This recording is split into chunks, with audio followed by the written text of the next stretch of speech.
आप सभी को नमस्ते जी। आज मैं आपको शहद के बारे में बताऊंगी। चरक ऋषि ने चरक संहिता में 4 प्रकार की मक्खियों का शहद बताया है।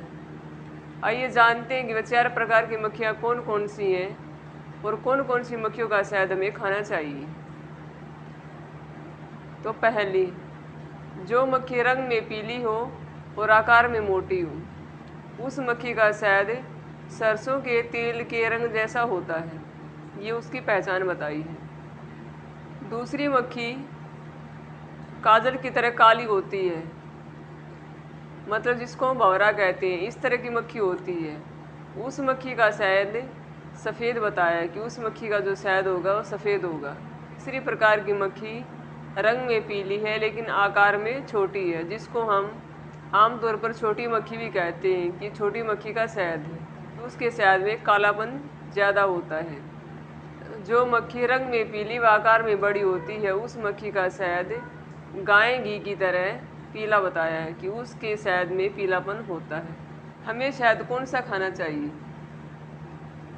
प्राकृतिक तौर पर जो शहद बनाया गया हो, हमें वह शहद खाना चाहिए, क्योंकि उसमें मक्खियाँ अनेक जगह घूम घूम कर अनेक फूलों से रस लेकर आती हैं। उस रस से वह शहद बनता है और वह शहद खुली जगह में लगता है। गर्मी, सर्दी, बारिश, फिर अंधेर और चांदन, जिसको हम शुक्ल पक्ष और कृष्ण पक्ष कहते हैं, उसका भी प्रभाव उस शहद के ऊपर पड़ता है, जो हमारी सेहत के लिए अच्छा होता है। इसलिए शहद पौष्टिक गुणों से भरपूर होता है।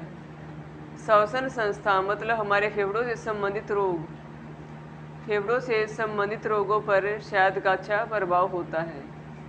एक टॉनिक का कार्य करता है, हमारे शरीर को ताकत देता है, इम्यूनिटी को बढ़ाता है। शहद का गुण कैसा है? चरक ऋषि ने चरक संहिता में बताया है कि शहद का गुण शीत होता है, मतलब शहद ठंडा होता है। लेकिन हमारे समाज में शहद को गर्म बताया जाता है। शहद गर्म नहीं होता, गुरु होता है, मतलब भारी होता है। इसलिए शहद को अल्प मात्रा में खाना चाहिए, क्योंकि ज़्यादा मात्रा में खाने से वह हमारे जठराग्नि को मंद कर देता है। व्यायामशील या परिश्रमी व्यक्ति तो ज़्यादा खा सकते हैं कि वह व्यायाम के द्वारा, परिश्रम के द्वारा उसको पचा लेंगे। लेकिन जो व्यक्ति व्यायामशील नहीं है, परिश्रमी नहीं है, या जिनकी जठराग्नि पहले से ही मंद है, तो उन व्यक्तियों को शायद अल्प मात्रा में खाना चाहिए, मतलब कम मात्रा में लेना चाहिए, नहीं तो कब्ज की समस्या हो जाती है। शहद टूटी हड्डी को जोड़ने वाला, रक्त पित्त का नाश करता है, कफनाशक है। सुश्रुत ने शहद को त्रिदोष शमन बताया है, मतलब तीनों दोषों का शमन करता है। जैसे वातनाशक औषधियों को शहद के साथ मिलाकर देते हैं तो वात का शमन करता है। पित्तनाशक औषधियों को शहद के साथ मिलाकर देते हैं तो पित्त का नाश करता है। कफनाशक औषधियों के साथ शहद मिलाकर देते हैं तो कफ का शमन करता है। जैसे जब छोटे बच्चों को खांसी होती है या बड़ों को होती है, तो अदरक के रस के साथ हम उसको शहद मिलाकर देते हैं। तो हमें शहद को गर्म कभी नहीं करना चाहिए। अदरक के रस को हल्का गर्म करके उसमें शहद मिला करके हमें खाना चाहिए। तो उसका कारण यह है कि मक्खियाँ अनेक फूलों से रस लेकर आती हैं। तो वो फूल होते हैं, वो कुछ जहरीले भी होते हैं, जैसे आक्टा है, नीम है, कुछ कड़वे हैं, जहरीले हैं। शहद को गर्म करने पर शहद का विष सक्रिय हो जाता है, इसलिए शहद ठंडा रखना चाहिए और जिस वस्तु के साथ मिलाना उसको हल्का गर्म कर ले, उसमें शहद मिलाएं, तब उसका विष सक्रिय नहीं होता। शहद गर्म दूध के साथ न लें। जैसे धारोषण दूध होता है, तुरंत का निकाला हुआ दूध होता है, इस अवस्था में दूध होना चाहिए। धारोषण दूध के साथ 1 चम्मच शहद डालकर पीने से वीर्य बढ़ता है। नित्य 1 चम्मच शहद डालकर पीने से वीर्य बढ़ता है। तो जैसे धारोषण दूध की अवस्था है, वैसे ही हमें दूसरा दूध, मतलब उबला हुआ दूध, ज़्यादा गर्म दूध में शहद नहीं डालना चाहिए। हल्का गुनगुना रहने पर हमें दूध में 1 चम्मच शहद डालकर पीना चाहिए, इससे शरीर में बल बढ़ता है।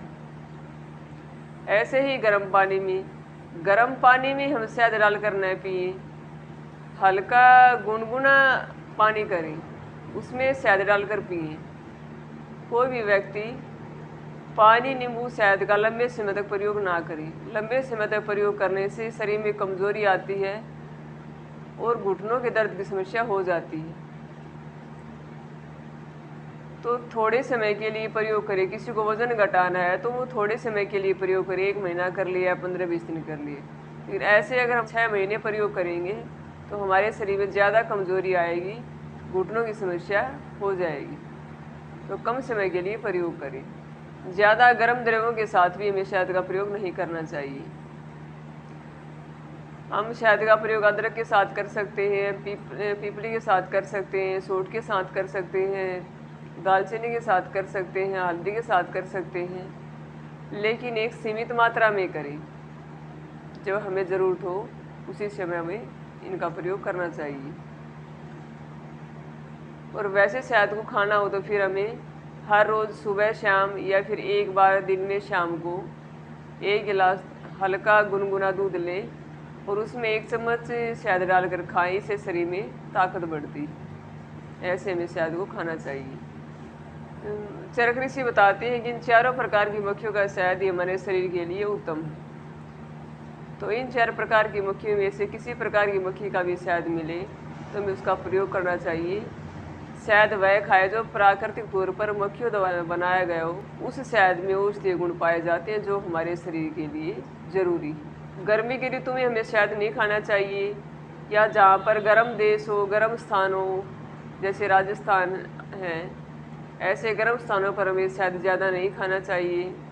गर्मी की ऋतु में शहद नहीं खाना चाहिए। जिस व्यक्ति को गर्मी ज़्यादा महसूस होती है उस व्यक्ति को भी शहद का प्रयोग नहीं करना चाहिए, क्योंकि ऐसी स्थिति में अगर हम शहद का प्रयोग करेंगे तो हमारे शरीर में धीरे धीरे विकार आने लगेंगे।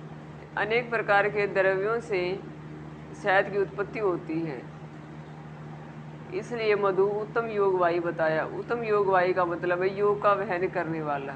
मतलब शहद को जिस औषधि के साथ मिलाकर दिया जाता है वह उस औषधि के गुण को बढ़ाकर हमारे शरीर में उस औषधि का पचन पाचन ठीक प्रकार से करवाता है।